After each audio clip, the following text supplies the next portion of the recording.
Hi friends, இந்த வீடியோவில் என்ன பார்க்க போகிறோம் அப்படின்னா 12th ஹிஸ்ட்ரி நியூ புக்கில் இருக்கிற செகண்ட் யூனிட்டை தீவிர தேசியவாதத்தின் எழுச்சியும் சுதேச இயக்கமும். இதில் எதை பற்றி சொல்லியிருப்பாங்கன்னா, ஃபர்ஸ்ட்டு வங்க பிரிவினை, அதுக்கப்புறம் சூரத் பிளவில் மிதவாதிகள் தேசியவாதிகள்னு ரெண்டாக பிரிஞ்சிருவாங்க. அதுக்கப்புறம் புரட்சிகர தேசியவாதிகளை பற்றி சொல்லியிருப்பாங்க. அப்புறம் தமிழகத்தில் சுதேசி இயக்க போராட்டங்களை பற்றி சொல்லியிருப்பாங்க. ஸோ ஃபஸ்ட்டு இன்ட்ரொடக்ஷன் பார்த்துடலாம். தீவிர தேசியவாதிகள் யார் யாருன்னா, மகாராஷ்டிராவில் பாலகங்காதர திலகர், வங்காளத்தில் பிபின் சந்திரபால், பஞ்சாபில் லாலா லஜபதி ராய். 1905 தான் வங்க பிரிவினை கர்சன் பிரபு இன்ட்ரடியூஸ் பண்ணியிருப்பார். இது பிரித்தாளும் கொள்கைக்கு ஒரு முதன்மையான எக்ஸாம்பிள் அப்படின்னே சொல்லலாம். இந்த வங்க பிரிவினைக்கு அப்புறம் தான் சுதேசிய இயக்கம், சுதேச பொருட்களை தான் யூஸ் பண்ணணும் அப்படிங்கிற ஒரு விஷயம் எல்லாத்து மத்தியிலையும் வர ஆரம்பிச்சது. காலனிய எதிர்ப்பு தான் சுதேசி தேசியம் வளர வினையூக்கியாக அமைந்தது. அந்நிய பொருள் புறக்கணிப்பு, கல்வி புறக்கணிப்பு இதெல்லாமே நடக்க ஆரம்பிச்சது. நம்ம நாட்டில் இருக்கிற துணியை தான் யூஸ் பண்ணணும் அப்படின்னு ஃபாலோ பண்ண ஆரம்பித்தாங்க. 1905 to 1911 என்னென்னா, காந்திய காலகட்டத்துக்கு முந்தைய காலகட்டம். இதிலிருந்தே சுதேசி இயக்கங்கிறது ஆரம்பிச்சிருச்சு. அதுக்கப்புறம் பத்திரிகைகள் என்னென்ன இருந்தது அப்படின்னா, தமிழ்நாட்டில் சுதேசமித்திரன், மகாராஷ்டிராவில் கேசரி, வங்காளத்தில் யுகந்தர் அப்படிங்கிற பத்திரிகைகள் இருந்துச்சு. அந்த டைமில் 1907 பொதுக்கூட்ட சட்டம், 1908 வெடிமருந்து சட்டம், 1908 செய்தித்தாள் சட்டம், தூண்டுதல் குற்றச்சட்டம், 1910 பத்திரிகை சட்டம், இந்த மாதிரி சட்டங்கள்லாம் இருந்தது. நெக்ஸ்ட்டு வங்க பிரிவினை 1899 ஜனவரி 6 தான் புதிய தலைமை ஆளுநர் ப்ளஸ் இந்தியாவோட அரசு பிரதிநிதியாக கர்சன் பிரபு நியமிக்கப்பட்டிருப்பார். அந்த டைம்லேயே பஞ்சம், பிளேக் நோயெலாம் பரவிட்டு இருந்த டைமு தான். அவர் என்ன பண்ணுவார்னா, தலையிடா கொள்கையை தான் ஃபாலோ பண்ணுவார். கர்சன் மேற்கொண்ட நடவடிக்கைகள் என்னன்னு பார்ப்போம். 1899 கல்கத்தாவில் மாநகராட்சி குழுவில் தேர்வு செய்யப்பட்ட இந்திய உறுப்பினர்களோட எண்ணிக்கையை குறைச்சிருவார். அதே மாதிரி 1904 இயற்றப்பட்ட சட்டத்தின்படி கல்கத்தா பல்கலைக்கழகத்தை அரசின் நேரடி கட்டுப்பாட்டின் கீழ் கொண்டு வந்துடுவார். அதுக்கப்புறம் அதே 1904 பத்திரிகையாளர்களின் தேசிய தன்மையை குறைக்கிறதுக்காக அலுவலக ரகசிய சட்டத்தில் திருத்தம் கொண்டு வருவார்.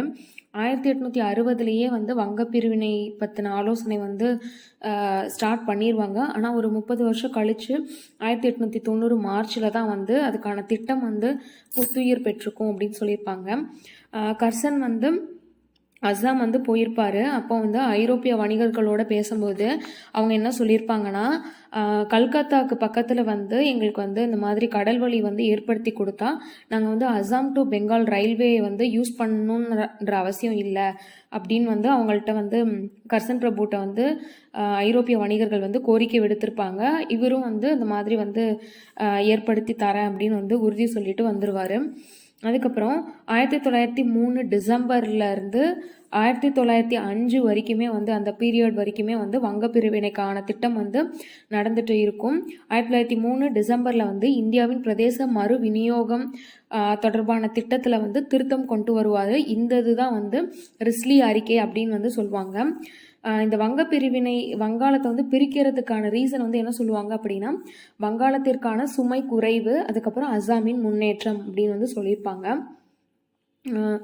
இப்போது இந்த வங்காளத்தை எப்படி பிரிச்சிருப்பாங்க அப்படின்னா, மேற்கு வங்காளம், அதுக்கப்புறம் கிழக்கு வங்காளம் ப்ளஸ் அஸ்ஸாம், சிட்டகாங், டாக்கா, திப்பேரா அந்த மாதிரியான டிஸ்ட்ரிக்ட்லாம் தனியாக ஒரு பகுதி, இது ஒரு பகுதியாக பிரிச்சிருப்பாங்க. மேற்கு வங்காளத்தில் ஹிந்துஸ் ஜாஸ்தி இருப்பாங்க, கிழக்கு வங்காளத்தில் முஸ்லீம்ஸ் அதிகமாக இருப்பாங்க. இதுக்கு நடுவில் பாகீரதி அப்படின்னு சொல்லிட்டு ஒரு ஆறு ஓடும். இந்த ஆறு இயற்கையாகவே வங்காளத்தை ரெண்டாக பிரிக்கிற மாதிரி தான் இருக்கும். இந்த மிடில் இருக்கிற ஏரியாவில் ரெண்டு பிரிவினருமே முஸ்லீம் ஹிந்துஸ் ரெண்டு பிரிவினருமே ஈக்குவல் அமௌண்ட்டில் இருப்பாங்க. 1904 ஃபெப்ரவரியில் கர்சன் பிரபு டாக்காக்கு போயிருப்பார். அப்போ முஸ்லீம்ஸோட பேசுவார். இந்த மாதிரி கிழக்கு வங்காளத்தில் முஸ்லீம்ஸ் எல்லாரும் ஒத்துமையாக வாழ போகிறீங்க, இதுக்கு முன்னாடி அனுபவிச்சிருக்காத ஒற்றுமை இனிமேல் நீங்கள் பார்க்க போகிறீங்க, அதே மாதிரி அசாமோட முன்னேற்றத்துக்காக தான் இதெல்லாமே பண்ணுறோம், அந்த மாதிரி சும்மா ஒரு ஸ்பீச் கொடுப்பாரு. நெக்ஸ்ட்டு இவங்க வந்து ஒரு பிரிவினைக்காக தான் வந்து வங்காளத்தை வந்து பிரிக்கணும்னு நினச்சிருப்பாங்க. ஆனால் அதுக்கு எதிர்மறையாக வந்து வங்காளத்தில் வந்து ஒற்றுமை தான் வந்து மேலோங்கி இருக்கும் அப்படின்னு சொல்லியிருப்பாங்க. ரவீந்திரநாத் தாகூர் வந்து வங்கமொழி பத்திரிகை வந்து எழுதுவார். அதில் வந்து பஞ்சம் அதிகமாக இருக்குது, வேலையின்மை, பொருளாதார வளர்ச்சியில் ஏற்பட்ட சறுக்கல்கள், இதை பற்றியெல்லாம் வந்து பேசுகிறனால மக்களுக்கு வந்து காலனி ஆதிக்கத்துக்கு மீது வந்து வெறுப்பு தான் வந்து அதிகமாக வரும் அப்படின்னு சொல்லியிருப்பாங்க. பிரிவினைக்கான எதிர்ப்பு இயக்கம் 1905 ஜூலை 19 வங்க பிரிவினை வந்து அதிகாரப்பூர்வமாக அறிவிச்சிருவாங்க.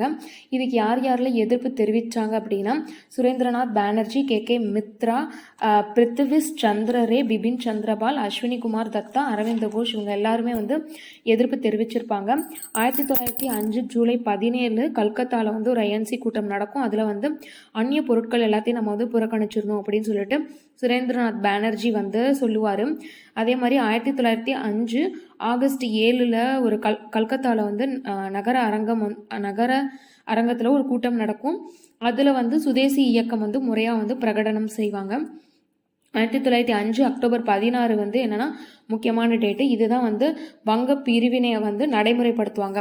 வங்க பிரிவினையை வந்து அறிவிக்கிறது வந்து 1905 ஜூலை 19, வங்க பிரிவினையை நடைமுறைப்படுத்துறது 1905 அக்டோபர் 16. இந்த தினத்தை வந்து துக்க தினமாக கடைபிடிக்கணும் அப்படின்னு சொல்லிட்டு கடைபிடிப்பாங்க. மக்கள்லாம் வந்து கங்கையில் நீராடி வந்தே மாதிரம் அப்படின்ற பாடலை வந்து பாடிட்டே வந்து வீதியில் வந்து ஊர்வலமாக வந்து போவாங்க. அதுக்கப்புறமா புறக்கணித்தலும் வங்காளத்தில் சுதேசி இயக்கமும். இந்த வங்க பிரிவினை ஆரம்பித்ததுலேருந்து சுதேசி இயக்கமும் வந்து ஆரம்பிச்சிடும் 1905. இது வந்து 1905 டு 1911 என்ன நடந்திருக்குன்னு பார்க்கலாம்.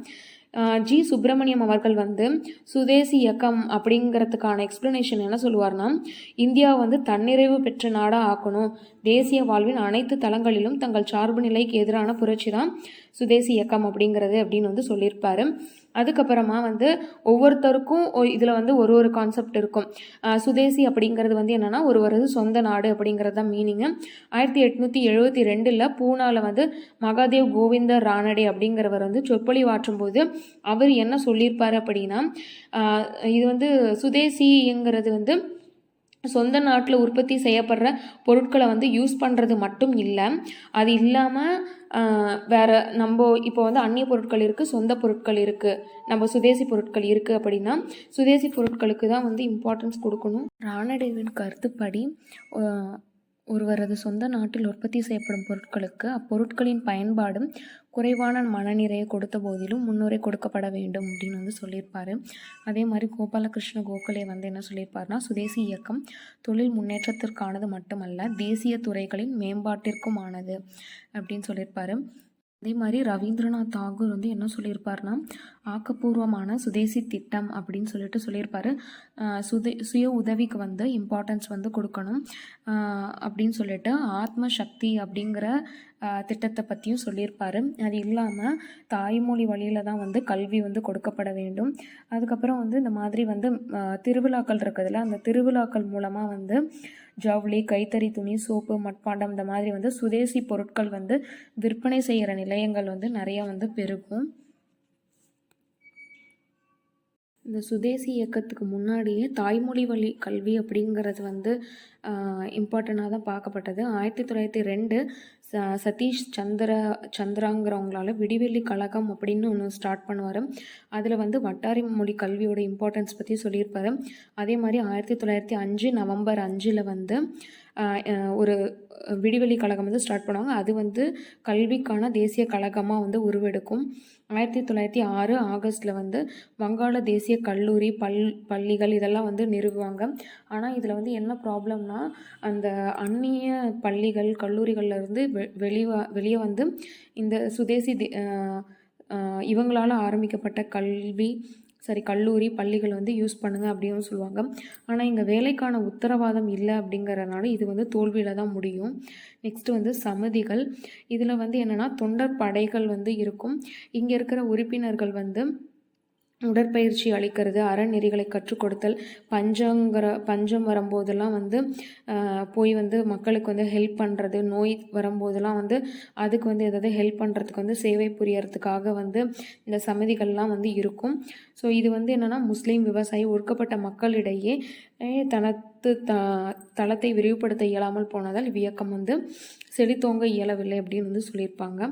நெக்ஸ்ட்டு வந்து இந்த சுதேசி இயக்கம் வர ஆரம்பித்ததுக்கப்புறமா இன்னொன்று வந்து என்னென்னா அரசியல் சுதந்திரமும் வேணும், சுயராஜ்யமும் வந்து வேணும் அப்படின்றது வந்து ஸ்டார்ட் ஆக ஆரம்பித்தது. சுயராஜ்யம் அப்படிங்கிறது வந்து என்னென்னா சுய ஆட்சி. இவங்க வந்து என்ன சொல்லியிருப்பாங்கன்னா, அந்நிய பொருட்களை வந்து புறக்கணிக்கணும், பட்டத்தில் துறக்கணும், அரசு பணியெல்லாம் வந்து கைவிட்டுறணும், மதத்தோடு பாரம்பரிய பெருமையை வந்து ஜாயின் பண்ணணும் அப்படிலாம் வந்து சொல்லுவாங்க. இதுக்கு வந்து மெயினாக வந்து இதுக்கு வழிகாட்டியாக இருந்த தலைவர்கள் யாருன்னா அரவிந்த கோஷும் பிபின் சந்திரபாலும் தான். சுதேசி சிந்தனையின் பரிமாண வளர்ச்சி வந்து என்னென்னா சொந்த நாடு. இது வந்து பொருட்கள் யூஸ் பண்ணுறது, நீங்கள் வந்து சுதேசி பொருட்கள் தான் யூஸ் பண்ணணும் அப்படின்னு மக்களோட வந்து பிரச்சாரம் பண்ணுறதோடு அது வந்து நிற்காமல் அரசியல்லையும் வந்து நாங்கள் வந்து ஆட்சி செய்யணும், சுயராஜ்யம் வேணும் அப்படிங்கிறது வந்து ஸ்டார்ட் ஆக ஆரம்பிக்கும். ஸோ ஏற்கனவே மகாதேவ் கோவிந்த ரானடே வந்து சொந்த நாட்டில் உற்பத்தி செய்யப்பட்ட பொருட்களுக்கு வந்து முன்னுரிமை கொடுக்கணும். அந்த பொருட்களோட அந்த குவாலிட்டி வந்து கொஞ்சம் முன்ன பின்ன இருந்தாலும் அதுக்கு தான் இம்பார்ட்டன்ஸ் கொடுக்கணுன்ற மாதிரி சொல்லியிருப்பார். அதே மாதிரி 1920 காந்தியுமே வந்து சுதேசி சிந்தனைகளுக்கு வந்து இம்பார்ட்டன்ஸ் வந்து கொடுத்து வந்து பேசியிருப்பார். அந்நிய பொருட்களெல்லாம் வந்து புறக்கணிக்கணும் அப்படின்னு சொல்லியிருப்பார். நெக்ஸ்ட்டு வந்து தீவிர தேசியவாதம்.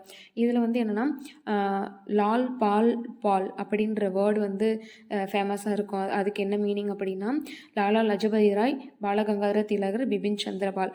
அவங்க வந்து லாலா லஜபதி ராய் வந்து பஞ்சாப், திலகர் வந்து மகாராஷ்டிரா, பிபின் சந்திரபால் வந்து வங்காளத்தில் இருப்பாங்க. இவங்க தான் வந்து தீவிர தேசியவாதிகள்லேயே வந்து முக்கிய பங்கு வகித்தவங்க அப்படின்னு சொல்லலாம்.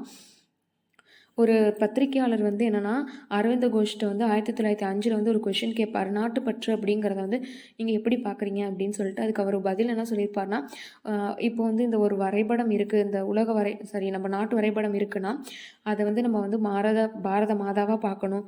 அதில் ஆறு, காடு, மலை அதெல்லாமே இருக்கும். அதை வந்து ஒரு உடலாக நினச்சிக்கணும். குழந்தைங்க உடம்புல ஓடுற நரம்பு மாதிரி தான் இந்த ஆறு எல்லாமே. அந்த மாதிரி வந்து நம்ம வந்து ஒரு 9 மடங்கு வந்து பக்தியோடு நினச்சி அதை வந்து ஒரு பாரத தாயாக நினச்சி நம்ம வந்து வழிபடணும் அப்படின்னு சொல்லியிருப்பார். நெக்ஸ்ட்டு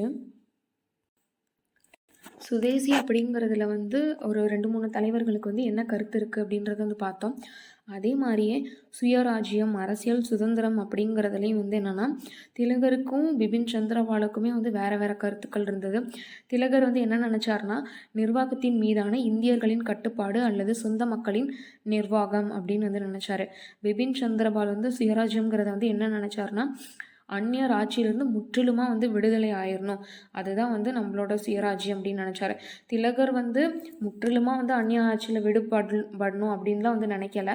ஆனால் அந்த நிர்வாகத்தில் வந்து இந்தியன்ஸோட பார்ட்டிசிபேஷன் வந்து அதிகமாக இருக்கணும் அப்படின்னு தான் வந்து நினச்சாரு. நெக்ஸ்ட்டு 1908 வந்து தீவிர தேசியவாதம் வந்து சரிவடைய தொடங்கும். ஏன்னா டியூ டு சூரத் பிளவு அப்படின்னு வந்து சொல்லியிருப்பாங்க. 1907 வந்து சூரத் பிளவுன்னு ஒன்று நடக்கும். அது வந்து என்னென்னா சூரத்தில் வந்து இந்த சூரத்தில் வந்து ஒரு காங்கிரஸ் மாநாடு நடக்கும். அங்கே வந்து மிதவாத தேசியவாதிகளுக்கும் தீவிரவாத தேசியவாதிகளுக்கும் வந்து ப்ராப்ளம் நடந்து 2 பிரிவாக வந்து பிரிஞ்சிருவாங்க. நெக்ஸ்ட் வந்து 1916 வந்து தன்னாட்சி கழகம் அப்படிங்கிறது வந்து ஸ்டார்ட் ஆக ஆரம்பிக்கும். இது வந்து 1916 வந்து தன்னாட்சி கழகத்தை வந்து பூனாவில் யார் வந்து ஸ்டார்ட் பண்ணுவார்னா திலகர் அப்படின்னு சொல்லியிருப்பாங்க. 1906 மிண்டோ பிரபு வந்து இந்திய அரச பிரதிநிதியாக பணியமர்த்தப்படுவார். அதிலிருந்து தான் மிதவாதிகளுக்கும் தீவிர தேசியவாதிகளுக்கும் வந்து நிறைய ப்ராப்ளம் நடக்கும் அப்படின்னு சொல்லியிருப்பாங்க. 1906 வந்து கல்கத்தா அதாவது ஐஎன்சி மாநாடு வந்து கல்கத்தாவில் வந்து நடக்கும். அதில் வந்து தாதாபாய் நவ்ரோஜிக்கும் ஃபெரோஷா மேத்தாக்கும் வந்து அந்த போட்டி வந்து நடக்கும், யார் வந்து தலைவராக இருக்கிறது அப்படின்னு சொல்லிட்டு. மிதவாத தேசியவாதிகளோட கோரிக்கையை ஏற்று தாதாபாய் நவ்ரோஜி வந்து அதில் வந்து தலைவராக வந்து தேர்ந்தெடுக்கப்பட்டுருவார். இன்னொருத்தர் வந்து யார் தோற்கடிக்கப்படுவார்னா ஃபெரோஷா மேத்தா. அதுக்கப்புறம் வந்து இவங்க வந்து எதை பற்றி வந்து பேசியிருப்பாங்கன்னா, சுதேசி புறக்கணிப்பு, தேசிய கல்வி, சுயாட்சி இப்படிங்கிறத பற்றி இதெல்லாம் வந்து நிறைவேற்றணும் அப்படிங்கிறதுல வந்து தீவிர தேசியவாதிகள் வந்து ரொம்ப வந்து தீவிரமாக வந்து இருப்பாங்க. பூனா வந்து என்ன சொல்லுவாங்கன்னா, தீவிர தேசியவாதிகளின் கோட்டை அப்படின்னு வந்து சொல்லுவாங்க. ஃபஸ்ட்டு வந்து அங்கே வந்து மாநாடு வந்து நடத்தலாம் அப்படின்னு வந்து திட்டமிடுவாங்க.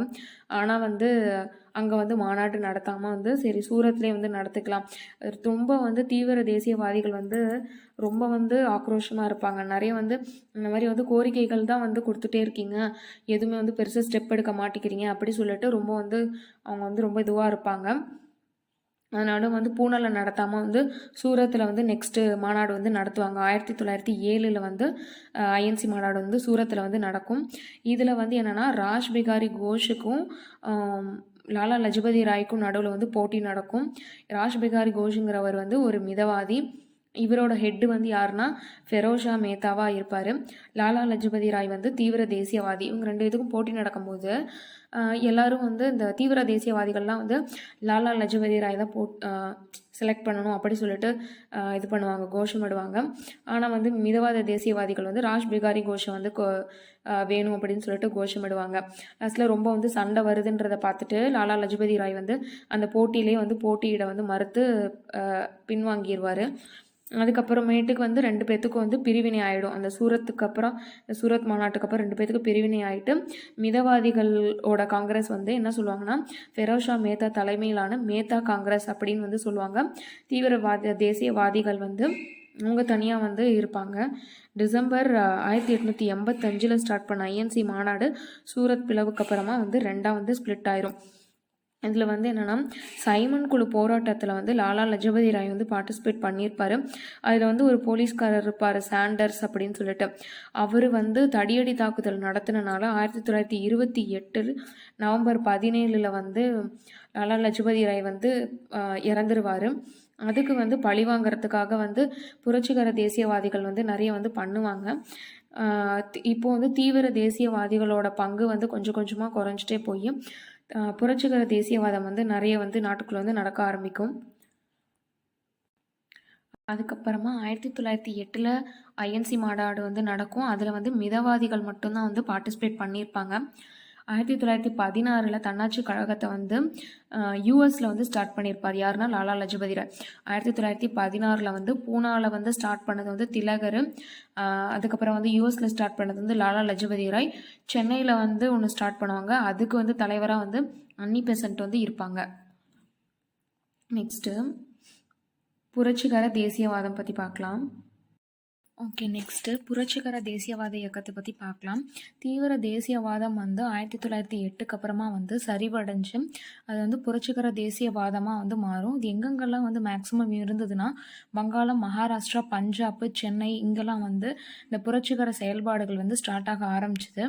1870 விவேகானந்தர் வந்து என்ன சொல்லியிருப்பார்னா, எக்கினாலான உடல் நரம்புகளை உருவாக்க உடற்பயிற்சி நிலையங்கள்லாம் வந்து ஸ்டார்ட் ஆகிட்டு இருந்தது அப்படின்ற மாதிரி வந்து சொல்லியிருப்பார். இது வந்து என்னென்னா பங்கிம் சந்திர சட்டர்ஜியோட ஆனந்த மடம் அப்படிங்கிற ஒரு நாவல் வந்து ரொம்ப வந்து ஃபேமஸ் ஆயிடுச்சு.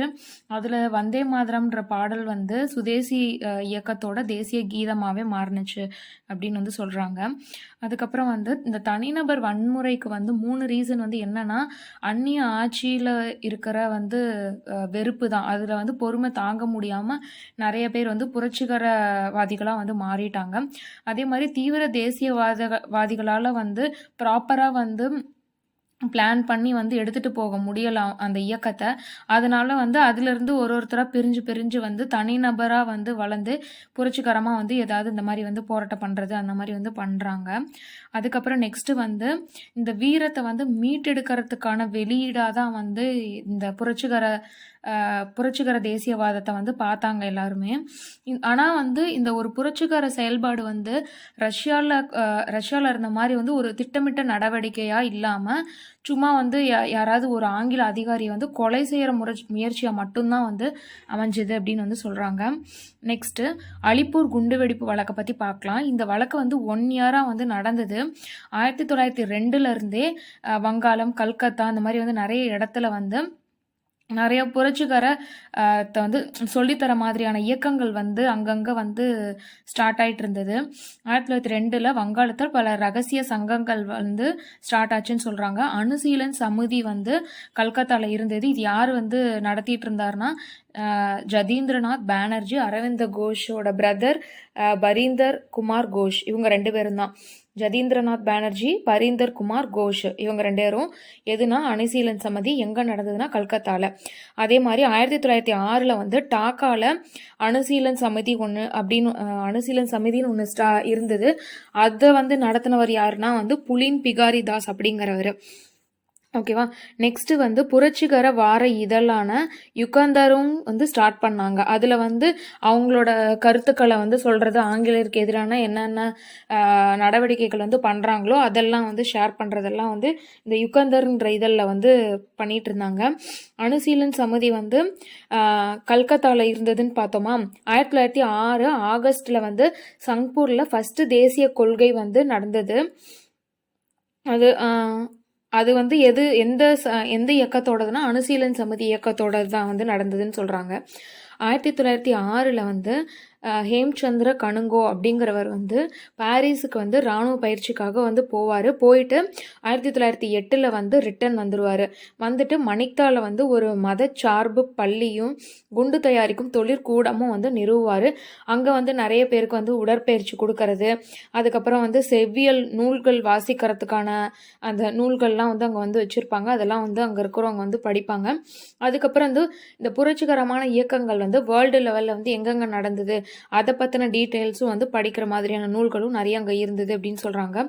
அதுக்கப்புறம் வந்து என்னென்னா சுதேசி போராட்ட வீரர்களை வந்து கொடுமையாக நடத்தின இந்த டக்ளஸ் கிங்ஸ்ஃபோர்டை வந்து கொல்லணும் அப்படின்னு சொல்லிட்டு ஏற்பாடு வந்து பண்ணாங்க. இதுதான் வந்து என்னது அலிப்பூர் குண்டு வழக்கு அப்படின்னு வந்து சொல்லுவாங்க. ஓகேவா.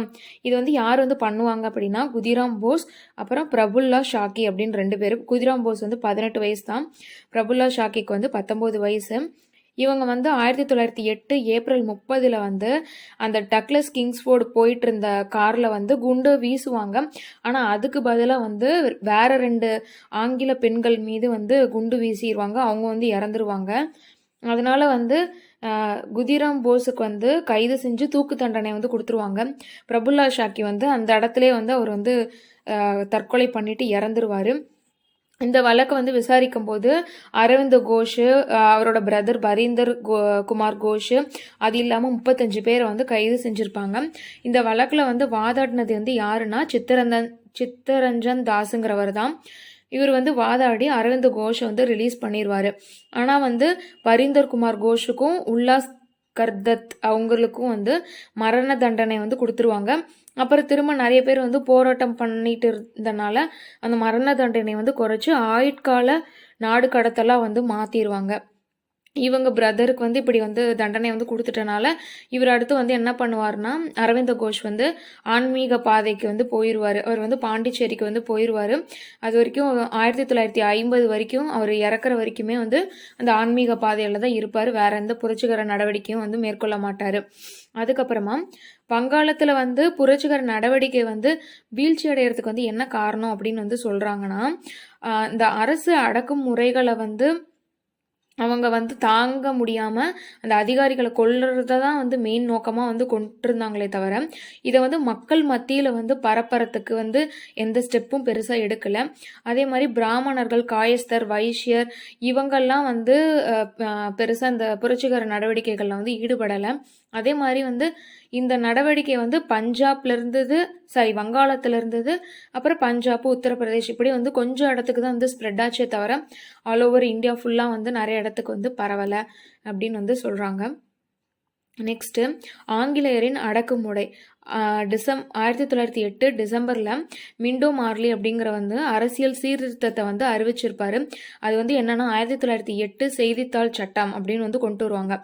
அது வந்து குற்றம் செய்ய தூண்டுற மாதிரியான அதுக்கப்புறம் ஆங்கிலேயருக்கு எதிரான இருக்கிற கண்டென்ட் ஏதாவது அவங்க நியூஸ் பேப்பரில் வந்து போட்டாங்கன்னா அந்த நியூஸ் பேப்பரோட ஓனர் இருப்பாங்கல்ல அவங்களோட வந்து சொத்துக்களை வந்து பறிமுதல் பண்ணிக்கிறது தான் வந்து இந்த செய்தித்தாள் சட்டம். ஸோ ஆங்கில ஆட்சி ஆட்சியை வந்து விமர்சிக்கிற மாதிரியான எந்த ஒரு கண்டென்ட்டையும் வந்து நியூஸ் பேப்பரில் வந்து போடக்கூடாது அப்படின்னு கொண்டு வருவார். அதுக்கப்புறமா 1910 இந்திய பத்திரிகை சட்டம் அப்படின்னு ஒன்று கொண்டு வந்துருவார். இது வந்து என்னன்னா அச்சக உரிமையாளர்களுக்கும் வெளியீட்டாளர்களுக்கும் பிணைய தொகை வந்து கட்டணும் அப்படிங்கிறது வந்து கட்டாயமாக்கியது.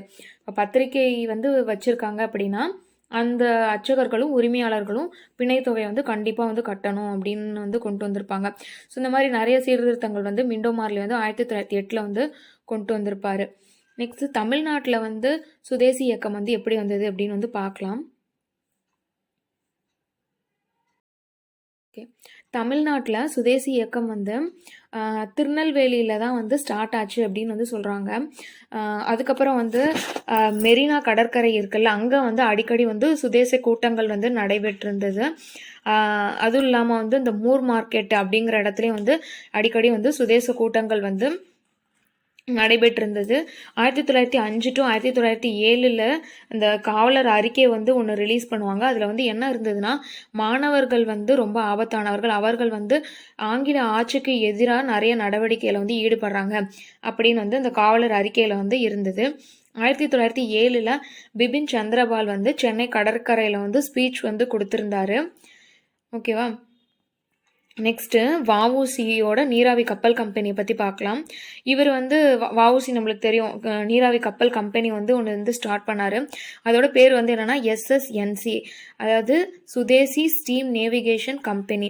இதோட முதலீடு இது வந்து எப்போ ஸ்டார்ட் பண்ணார்னா 1906 வந்து ஸ்டார்ட் பண்ணார். முதலீடு வந்து எவ்வளோனா 10 லட்சம். அந்த 10 லட்சத்தை வந்து 40,000 பங்குகளாக வந்து பிரித்து வந்து விற்பனை வந்து செஞ்சார்.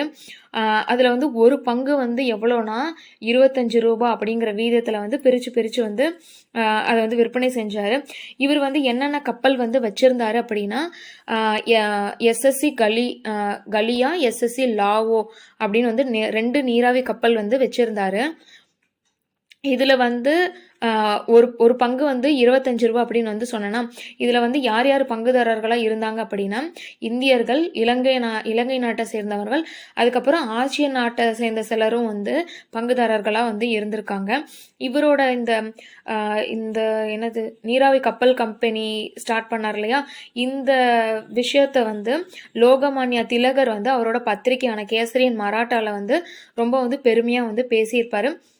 அதே மாதிரி வந்து அரவிந்த கோஷும் வந்து இவரை வந்து ரொம்ப வந்து பெருமையாக பேசியிருப்பாரு. அது இல்லாமல் வந்து இந்த பங்குகளெல்லாம் வந்து விற்கிறதுக்கு வந்து ஹெல்ப் பண்ணியிருப்பாரு வஉசிக்கு. இதில் வந்து பெரிய 2 பங்குதாரர்கள் வந்து யாருன்னா பாண்டித்துரையும் சாஜி பக்கீர் முகமது அப்படிங்கிறவரும் தான். நெக்ஸ்ட் வந்து கோரல் நூற்பாலை வேலை நிறுத்தம் வந்து நடக்கும். அது எங்கன்னா 1907 பிப்ரவரி மார்ச் தூத்துக்குடியில் வந்து நடக்கும். இங்கே வந்து என்னென்னா கோரல் நூற்பாலை தொழிற்சாலையில் வேலை செய்கிற தொழிலாளர்களை வந்து ரொம்ப வந்து கேவலமாக வந்து ட்ரீட் பண்ணிட்டு இருப்பாங்க ஆங்கிலேயர்கள்.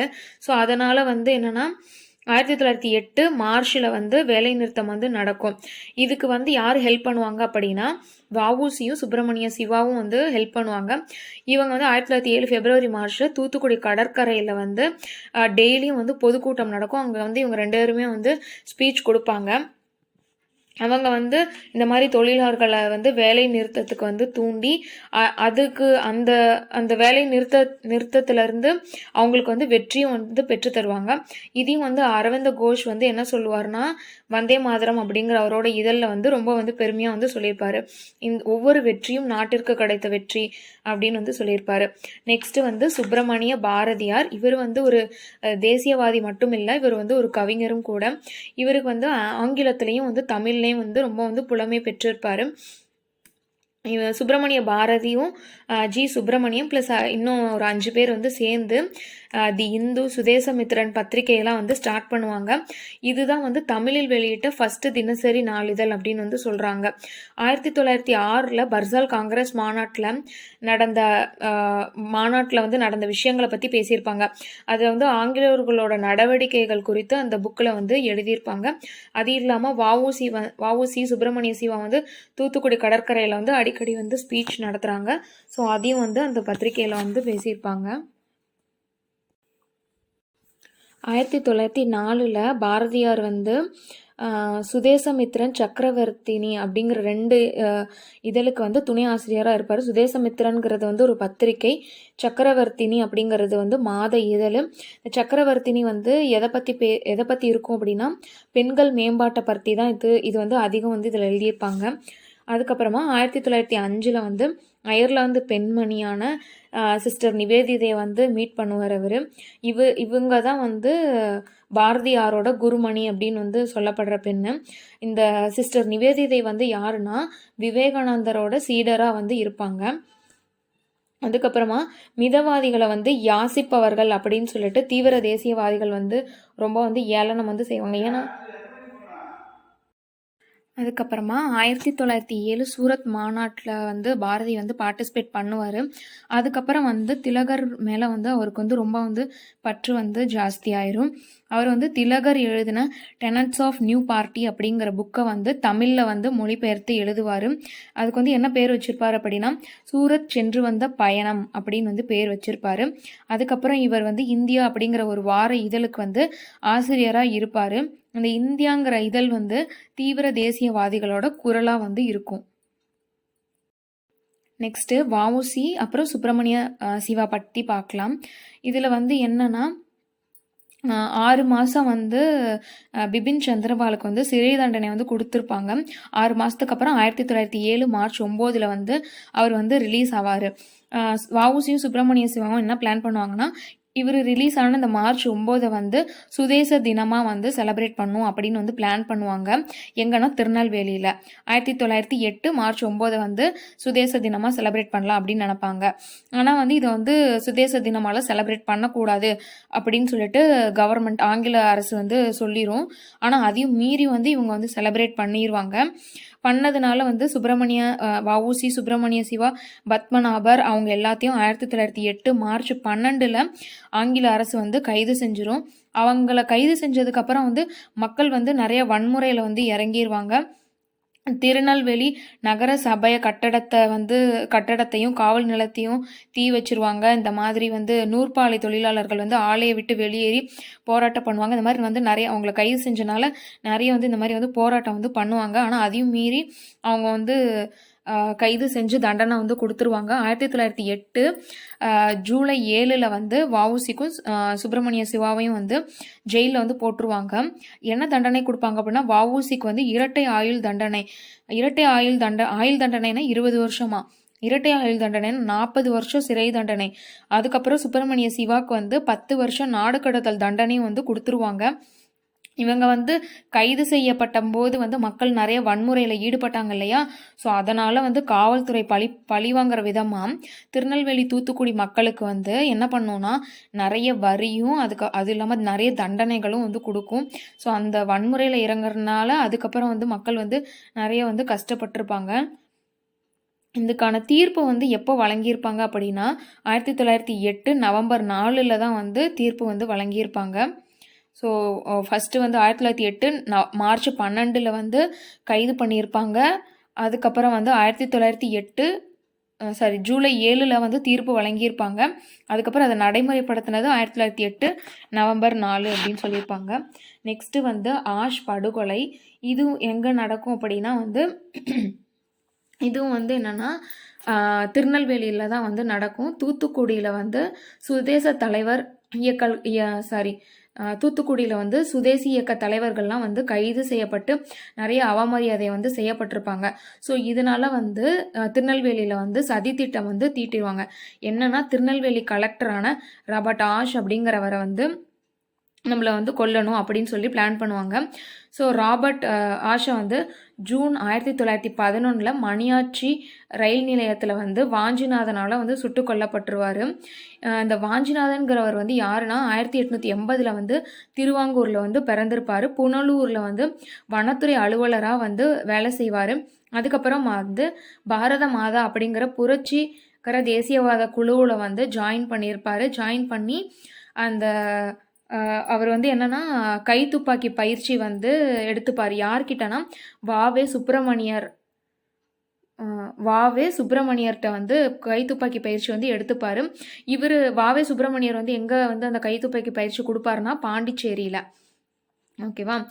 நெக்ஸ்ட்டு வந்து இது வந்து ஒன்றும் இல்லை, இது ஏற்கனவே நடுவில் வந்திருக்கும். முஸ்லீம் லீக் வந்து 1906 டிசம்பரில் வந்து டாக்காவில் வந்து ஸ்டார்ட் பண்ணியிருப்பாங்க. 1906 டிசம்பர் 30 அகில இந்திய முஸ்லீம் லீக் அப்படின்னு வந்து பேர் வந்து மாற்றி வச்சுருப்பாங்க.